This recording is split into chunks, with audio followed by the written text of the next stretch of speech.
Hi పిల్లలు, ఈరోజు మనం ఒత్తులు కావొత్తు పదాల గురించి తెలుసుకుందాం. ముందుగా ఒత్తులు. ఒక హల్లుకు అదే హల్లు ఒత్తుగా చేరితే దానిని ద్విత్వాక్షరం అంటారు. ఎగ్జాంపుల్, ఒక హల్లు అంటే మనం హల్లు అంటే కాను తీసుకున్నాం. కా హల్లు కదా. ఈ హల్లుకు అదే హల్లు ఒత్తుగా వస్తే అంటే కాకి కావొత్తు ఒత్తుగా వస్తే దాన్ని ద్విత్వాక్షరం అని అంటారు. ఉదాహరణ చూద్దాం. ఇప్పుడు ఎగ్జాంపుల్ కావొత్తు. ఇక్కడ చూడండి, ఆ కా అక అక అయింది కానీ అక్క కాలేదు. అంటే మనం ఏదైతే ఈ కావొత్తును చేరిస్తే అప్పుడు అక్క అవుతుంది. నా క నక నక్క.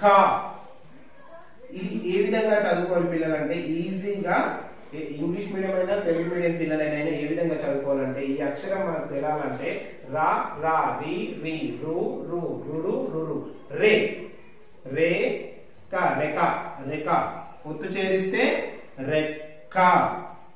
చ చ చి చి చు చు క చుక చుక్క. మ క మక మక్క.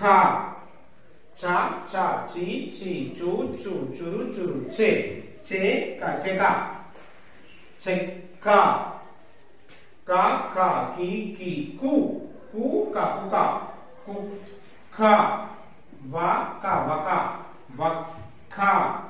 త క ఖ కి కి కు కు కురు కురు కే త కేడ తకేడ త కేడ తకేడ. ఇప్పుడు ఒత్తు పేరిస్తే తక్కెడ. ల క లక లక్క. మ మ మీ మీ ము ము క ముక ముక్క. బ భ బి బి బు బు క బుక బుక్క.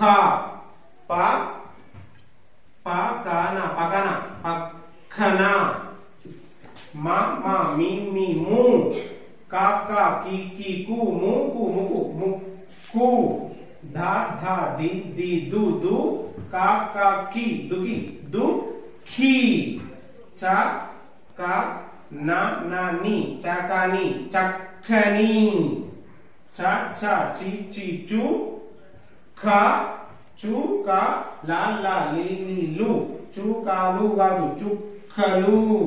మ మ మీ మీ ము క ఖ కి కి కు కు కురు కురు కే ము కే ముకేరా. ఒత్తు చేరిస్తే ముఖ్యరా.